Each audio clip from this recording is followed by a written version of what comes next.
Hammaga assalomu alaykum. Sizlar bilan Shahzod. Bugun sizlar bilan Space Academy'da targeting bo'yicha bepul darslarimizni birinchi qismi. Ya'ni bugungi darsimizda sizlar bilan Facebook profil ochish va Facebook sahifa ochishni ko'rib chiqamiz. Biz Facebook profil ochar ekanmiz. Bizga Safari yoki Google Chrome yoki Opera kabi brauzerlar kerak bo'ladi. Birinchi Facebookga kirishimiz uchun, hop, bizda hozirgi turishimiz bu Chrome, ya'ni Google Chrome brauzeri va bu yerdan biz Facebook profil ochishimiz uchun birinchi Facebook o'ziga kirib olishimiz kerak bo'ladi. Buning uchun biz facebook.com saytiga o'tamiz va bu yerda bizda turgan bo'ladi "Создать новый аккаунт" knopkasi va uni bosamiz va botga ko'rsatilayotgan joylarga o'z ma'lumotlarimizni kirgizib o'tamiz. Ma'lumot kirgizayotganingizda ahamiyat beringlar, ma'lumotinglarni pasport bilan, ya'ni o'zingizlarning shaxsiylarni tasdiqlovchi pasport, ID karta bo'lishi mumkin. O'shalar bilan bir xil bo'lishi shart. Chunki Facebook ertaga sizlardan shu o'zingizlarning shaxsiylarni tasdiqlashinglarni so'rab qolishi mumkin. O'sha payt sizlar pasportinglarni yoki ID kartanglarni yuborsa, bot bilan o'tda ism familiyalar to'g'ri kelmasa, sizlarni bloklab qo'yish ehtimoli bor. Shunga har doim o'zingizlarni tug'ilgan kuninglar va ism familiyalarni botga to'g'ri kirgizishinglarni maslahat beraman. Xo'p, unda biz ketdik. Boshlaymiz. Biz o'zimizning ma'lumotlarni kirgizishni. Xo'p, ism familiyamni yozdim va bu yerda elektron pochta va telefon raqam so'raydi. Elektron pochta va telefon raqam har doim ishlaydigan elektron pochta yoki telefon raqam bo'lishi kerak. Chunki bu yerga kod keladi va kodni siz Facebookga taqdim qilib o'zingizda tasdiqlashingiz kerak bo'ladi. Shuning uchun har doim ishlaydigan telefon yoki elektron pochta kirgizishinglarni maslahat beraman. Hop, birinchisiga ham elektron pochta kirgizdim va ikkinchisiga ham xuddi shu elektron pochtani kirgizyapman. Tushunishingiz uchun men hozir yozib o'tirmadim. Nimagaki, oldin kirgizilgani uchun menda tayyor turibdi. Sizlarda agar bunaqa narsa bo'lmasa, sizlar qo'lda kirgizib chiqishinglar kerak bo'ladi. Misol uchun mana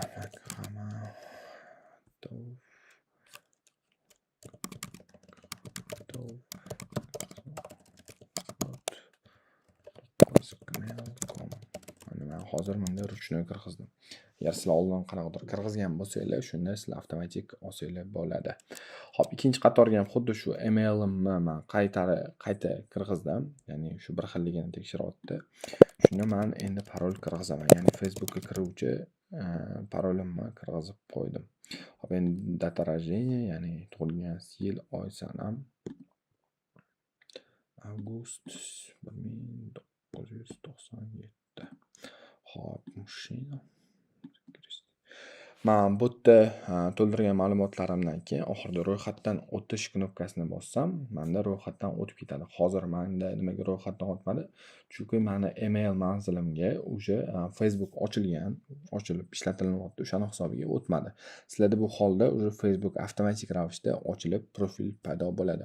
Hozir men ochilgan profilim borligi uchun men sizlarga hozir bu joyini ko'rsataman. Shu knopkani bosganingizda sizlarda o'sha tayyor Facebook ochiladi. Xo'p. Bu yerdan o'tamiz. Hozir bu sizlarda bo'lmaydi. Bu narsa men prosta o'zimning Facebookimga o'tyapman.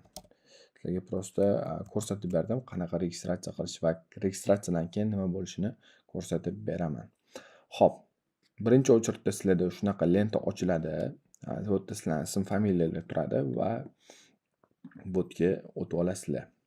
Botga o'tganingizdan keyin sizlar xohlasanglar o'zingizlarni yo'nalish bo'yicha cover rasminglar bo'lsa, uni yoki qanaqadir unaqasiga uzun rasm qo'yib qo'ysanglar bo'ladi. Va bu yerga o'zingizlarni yuzinglar tushgan rasmni yuklashingiz kerak bo'ladi. Chunki aytganimdek Facebook bizani tekshiradi va tekshirganda shu bizani rasmimiz, bu yerdagi rasm pasport bilan to'g'ri kelishi kerak. Va yana qo'shimcha, agar xohlasanglar o'zingizlar haqingizda ma'lumotlarni ham kirgizib qo'ysanglar bo'ladi. Shundan keyin bizda Facebook akkauntimiz уже mana tayyor, unaqa ochish qiyin joyi yo'q. Prosta to'g'ri registratsiya, ya'ni ro'yxatdan o'tsanglar bo'ldi va ma'lumotlarning to'g'riligini tekshirib kirsanglar bo'ldi. Xo'p, endi biz profil ochib olganimizdan keyin biz endi biznes uchun sahifa, ya'ni Instagramni Facebookka ulashimiz uchun bizga kerak bo'ladi sahifa. Ya'ni Facebook page ham deyiladi bu, Facebook kanal ham deyiladi bir xil joylarda. Ya'ni oddiy qilib tushuntiradigan bo'lsam, misol uchun Telegramda bizda bor shaxsiy akkaunt, Telegramda bor kanalimiz, to'g'rimi? Xuddi shunaqa Facebookda ham shunaqa biznes uchun alohida kanal qilamiz. Ya'ni qanaqadir mahsulotni reklama qilmoqchi bo'lsak, yurg'izmoqchi bo'lsak profilni, shuning uchun bizga kerak bo'ladi Facebook page, ya'ni Facebook kanal desa ham bo'ladi. Facebook kanalni qayerdan ochamiz desanglar, biz mana lenta qismida turibmiz Facebookka va bu chap tomonda stranitsa degan knopka bor. Stranitsada sizlarda bu joyda bo'm-bo'sh turadi va sizlar sozdать profil или страницу knopkasini bosasizlar. Va bu yerda ikki xil turdagi profil, ya'ni kanalni ochish mumkin. Ya'ni shaxsiy yana bitta profil bo'lmasa umumiy biznes uchun bitta stranitsa, ya'ni kanal ochish. Biz ikkinchisini tanlaymiz. Xo'p, keyin bizda dalya knopkasi bor. Dalya knopkani bosganimizdan keyin umumiy ma'lumotlar beryapti. Sozdать qilamiz va birinchisida название страница, ya'ni mana misol uchun bizda biznes bor. Misol uchun men mashina sotaman, avtosalonim bor. Shuning uchun men ochaman hozir stranitsa. Shuna endi nomini berishim kerak. Ya'ni biznes nomi, brend nomi bo'lishi mumkin. Tashkent Cars degan. Xo'p, Tashkent Cars. Endi u qanaqa yo'nalishda ishlaydi?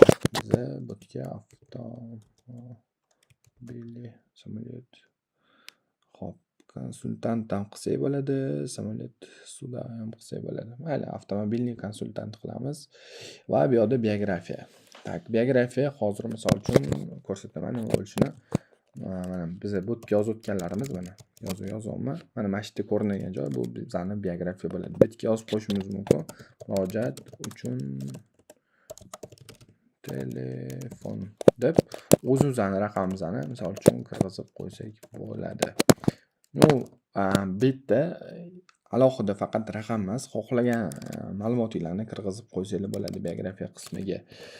Tak, mana misol uchun murojaat uchun telefon deb shuni yozib qo'ymasizlar, bo'lmasa yozsanglar bo'ladi. Men mashina misolida aytaman. Elektromobillar Xitoydan olib kelamiz misol uchun. Eng arzon narxdagi elektromobillar. Shunga o'xshagan qo'shimcha Instagramda bo'lganda bu yerda ham biografiya joyiga yozib qo'ysanglar bo'ladi, qo'shimcha ma'lumotlar. Xo'p, shundan keyin biz sozdать страницу qilamiz. Sozdать страницу qilganimizdan keyin bizda hozir keyingi okno ochilishi kerak. Xo'p, bo'ldi. Stranitsa ochildi, ya'ni kanal ochildi. Endi unga ma'lumotlar berib ketishimiz kerak bo'ladi. Birinchi o'rinda agar bizda veb-sayt bo'ladigan bo'lsa, veb-saytimizni bu yerga kirgizib ketsak bo'ladi. Agar bizning veb-saytimiz hali yo'q bo'lsa, biz bu yerga Telegram kanalimizni ham qo'shib ketsak bo'ladi. Misol uchun men o'zimni kanalimni yozib ketdim. Xo'p, keyingisi biza shu sahifa orqali kimdir biz bilan telefon orqali bog'lanmoqchi bo'lsa, shu telefonlarimizni kiritib qo'ysak, bizning stranitsada uje ko'rinadi. Uchun biz O'zbekiston +998 kodini olamiz va misol uchun 71 210 misol uchun nomer kirgizdim. Shuni ko'rib turibsizlar, men kirgizayotgan ma'lumotlar bu yerda ko'rinishi boshladi. Va bizda elektron pochta bo'lsa, elektron pochtamizni ham kirgizib ketsa bo'ladi.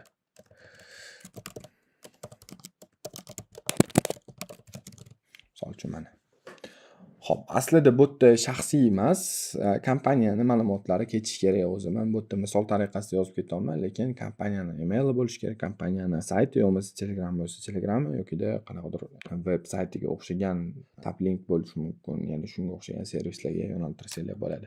Va kompaniya qayerda joylashganini biz berib ketishimiz kerak bu yerga. Tashkent ko'chasi bir domman, город Tashkent domman. Tashkent Jizzaxga ketib qoldi. Tashkent indeksimiz, ya'ni indeksga 4.0 yana bir ko'rsatib qo'ydim. Endi men aniq hozir indeksni bilmaganim uchun keyin bizdan so'rayapti, ushbu kompaniya qaysi vaqtlarda ishlaydi. Xo'p, biz tanlasak bo'ladi, tanlamasak bo'ladi, umuman ko'rsatmasak bo'ladi, yo'masa всегда открыто, ya'ni doim 24 soat ochiq desak bo'ladi, yo'masa biz qaysidir vaqt oralig'ida ishlaydi deb aytsak bo'ladi. Misol uchun dushanba kuni soat 9 dan 6 gacha desak bo'ladi. Xo'p, xuddi shunaqa vtornik, sreda, четверг, пятница, суббота, воскресеньeni to'g'rilab ketsak bo'ladi. Ya'ni ish kunimiz qaysi kundan qaysi kungacha, soat nechidan nechagachaligini berib qo'ysak, mana bu yerda hozir bu yerda ko'ryapti, tayyor bo'lgandan keyin ko'rsatadi. Bu kompaniya bu soatdan bu soatgacha ishlaydi deb. Hop, yana bu ma'lumotlarni kirgizib bo'lganimizdan keyin dalya tugmasini bosamiz. Hop, keyingi etapimiz hozir endi ochiladi. Endi botga so'rayapti ikkita rasm. Ya'ni birinchisi bo'tqa rasm, ikkinchisi bu orqa obloshka rasmi. Hozir bizada bitta rasm topishga harakat qilamiz. Rasmlar yo'q ekan. Tak, rasmi yo'q ekan. Hozir uni Google'dan ko'chirishga harakat qilamiz.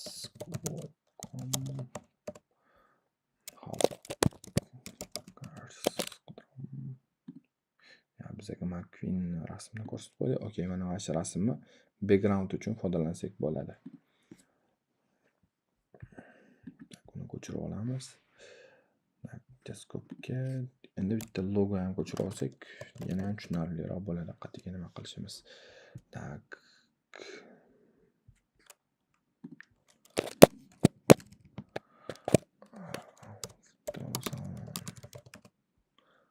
Xo'p, mana avtokardigan, например, logotip bor ekan, uni olamiz. Bu logo qilib ishlatamiz. Tak, Discordda qoladi. Endi biz Facebookga o'tamiz. Mana foto profiliga biz logotipimizni joylaymiz. Ya'ni hozir ko'rasizlar, bu yerda logo paydo bo'ladi. Mana. Xo'p, endi biz orqa, ya'ni orqa qismidagi obloshkasiga birinchi tanlagan rasmimizni qo'ysak, mana. Va bundoq qilib surib kerakli joyga to'g'rilasanglar bo'ladi. Okey.